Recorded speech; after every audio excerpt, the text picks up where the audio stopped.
Ladies and gentlemen, welcome back to another episode of Strange Brews. I'm Josh, and with me today is my co-host Sean. Hello. And today, Sean, we're going to be taking a look at one of your lists, which I would definitely classify as a strange brew, your Captain Sisay Stacks list. Yeah, so definitely termed Caller of Nightmares, which is what we shall see. We'll find out. We'll find out why it's called that very shortly. But why don't you go ahead and give us a little overview of what you're trying to accomplish with this deck, what you're trying to do, how you're trying to win. Of course. So, just like the Marchesa deck last time, this is a stacks list. The goal of any stacks deck is to slow down your opponents so that you can keep them off of enacting their game plan so you can enact yours.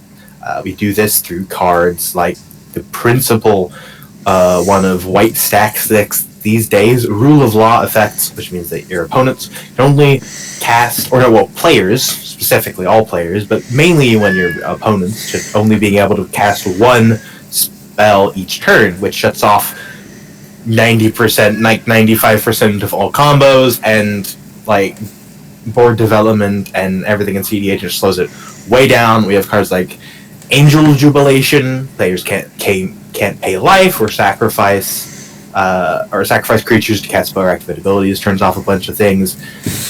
Big ones like Archon of Valor's Reach just shut off an entire card type. I love that card so much. Planeswalker. Everything except creatures, I believe. You just say, nope, one of these you just can't cast now. Yeah, but it also profitably blocks a crown, which is beautiful. It profitably blocks pretty much everything, unless someone has an Elish Norn out. It's pretty insane. So yeah, stuff like that, even Mind Sensor, various other cards, Drainus Magistrate, all these usual kinds of pieces that stop your opponents from doing what they do, and then we usually win in this deck with just creature beats. We get out an Elish Norn, or we get out just big creatures. We have a Shia that's massive, and then we just kill people. We use Sisay to tutor them all up. Alright, well, since this is a strange brew, I want to hit this right off the bat. Why is this called Sisay Caller of Nightmares?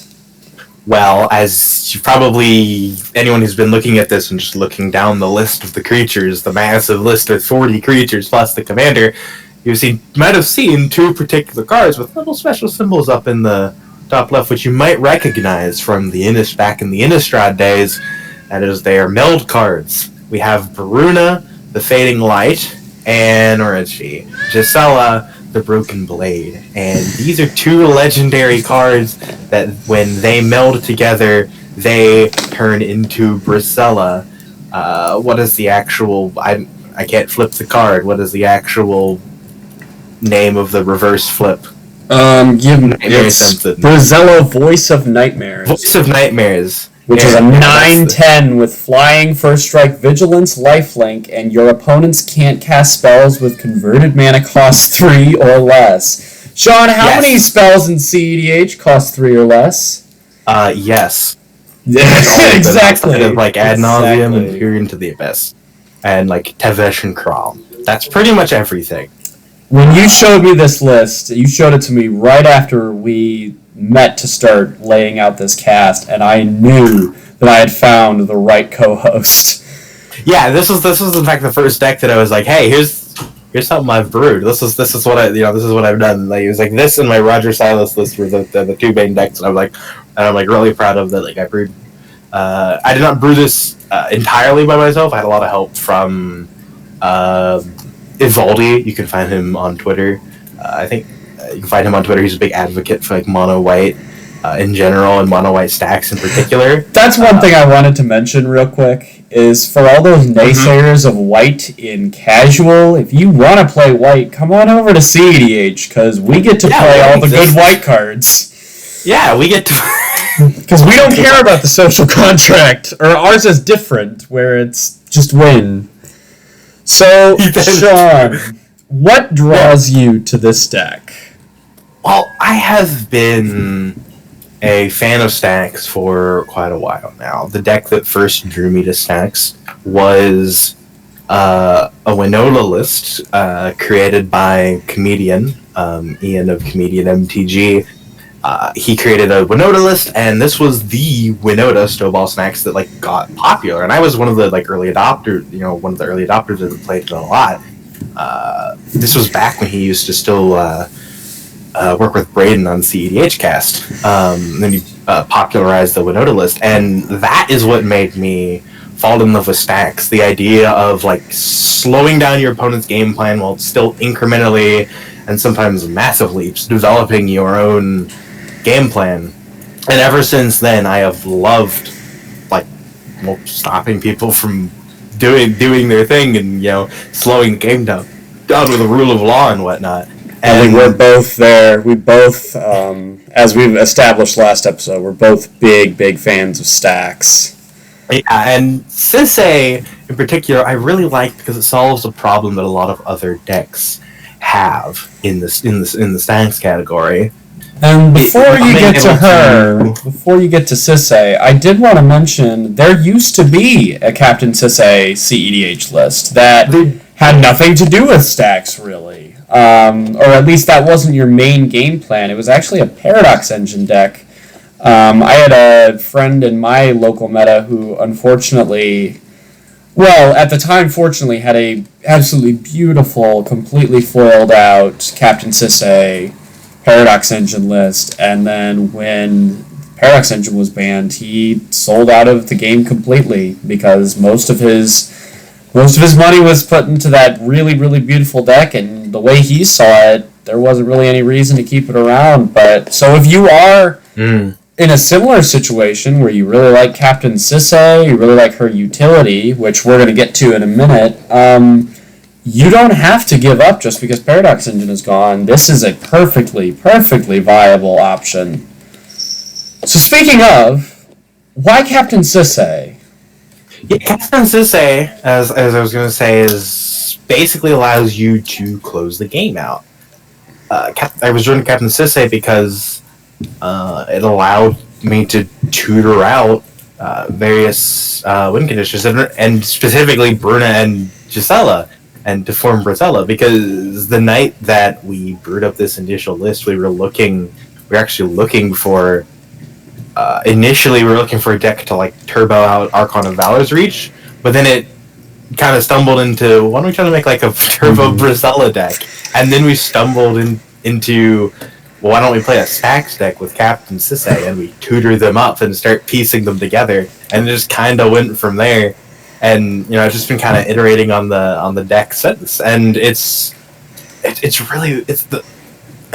play of it is really fun because it gives you card advantage in green white through that, and card selection as well. You get to pick these specific, very powerful threats from your deck. Once you've established some early game lock pieces, you could go get an Elish in order to start beating people down, close out the game, wipe away the Nagila's board. You can tutor up say there's a problematic planeswalker. Say you're playing against a Tevesh Crom and they have Crom and Tevesh, and they're protecting their Tevesh with a Crom. Tutor up Gisela, start swinging in with your flying first strike. Tutor up Yasharn, which is another stacks deck, and then that exists. But here we can tutor them out because legendary. We can play them out and shut down LED, shut down fetch lands, shut down all kinds of things. We can get a Linvala. We can shut down activated abilities. There's a lot of powerful things that we can tutor out, and that help protect us, both protect us and shut off our opponent's game plans. One of my favorite ones that I added kind of later on into the life cycle of the deck was Ashaya, Soul of the Wild.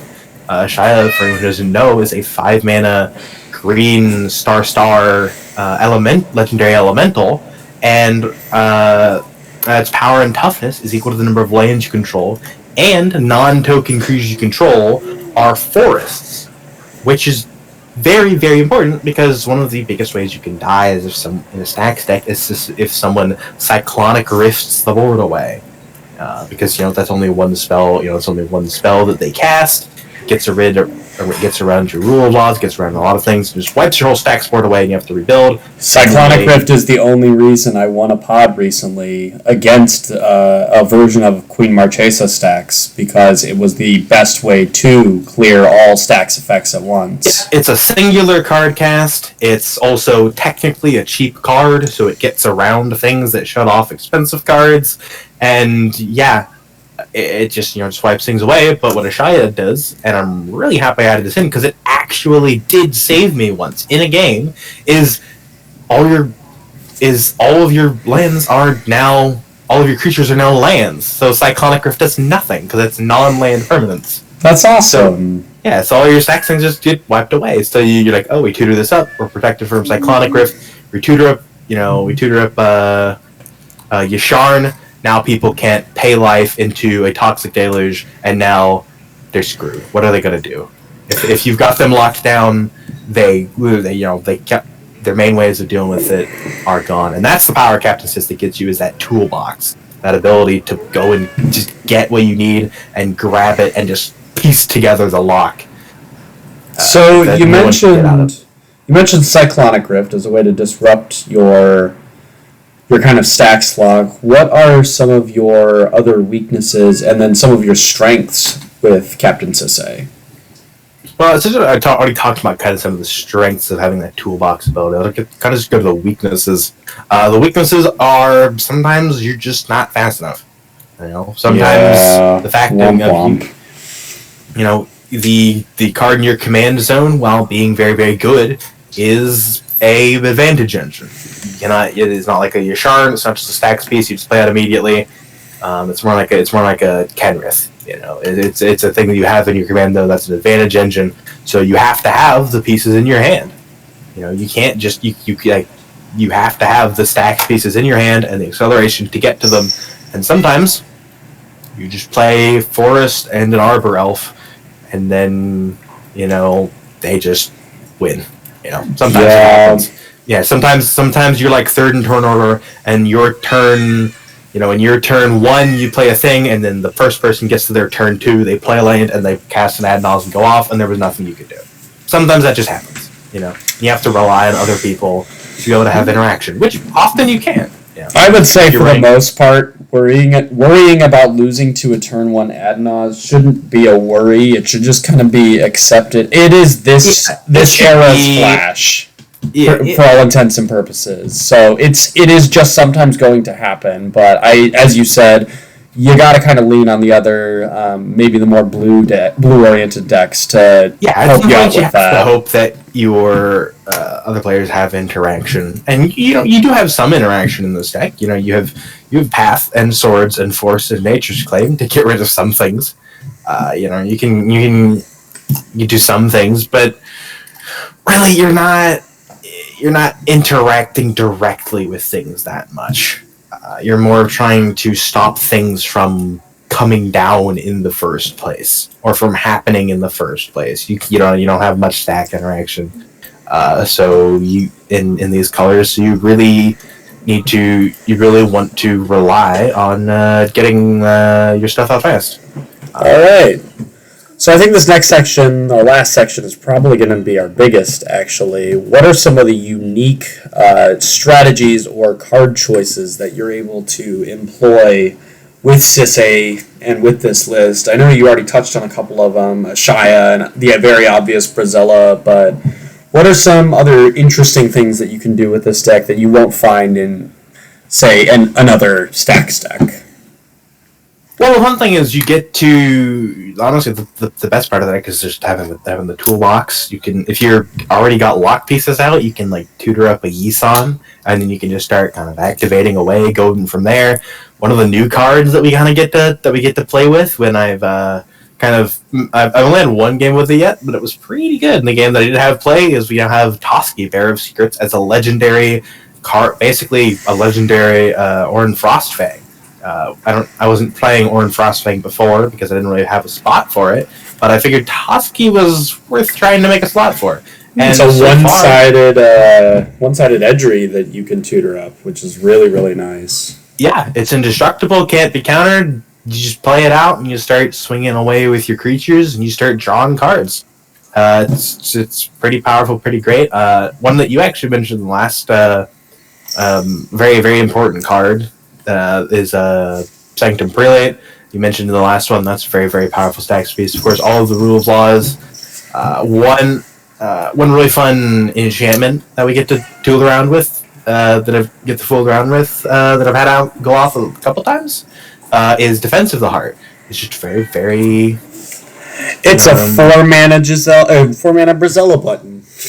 Yeah, it's a Brazella button. It does one of two things. Either your opponents cannot,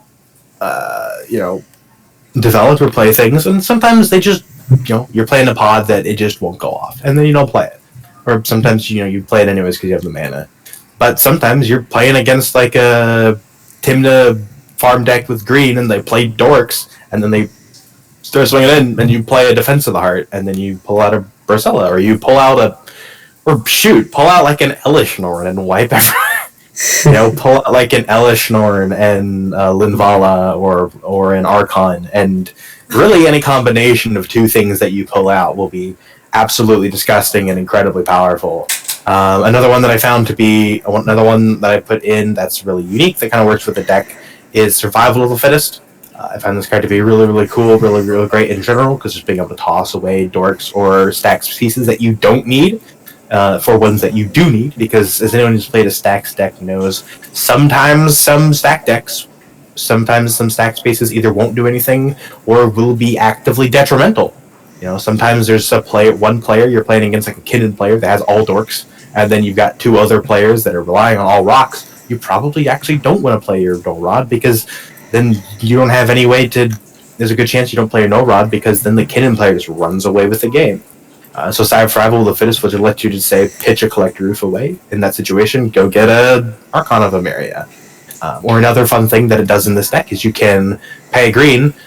You can pay green to get Gisela, and then you can discard Gisela, and then you can get Bruna, and then you can cast Bruna, and Bruna's cast trigger, you can bring Gisela back. So Survival of the Fittest actually can just assemble, with just having other creatures in your hand, you can just assemble Gisela all by itself, just, with enough mana. You just need a total of, what was that, like, maybe like 9 or 10 mana, depending on what your situation is. It's not unheard of in a green deck.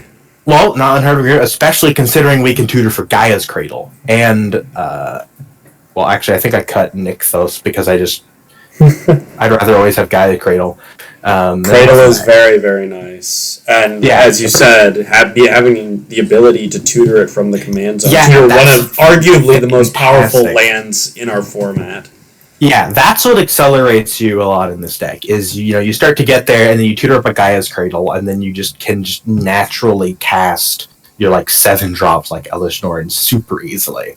Once you have 3 or 4, Mana Dorks and various stacks creatures out, it's incredible. It's just, you just generate just tons and tons of mana.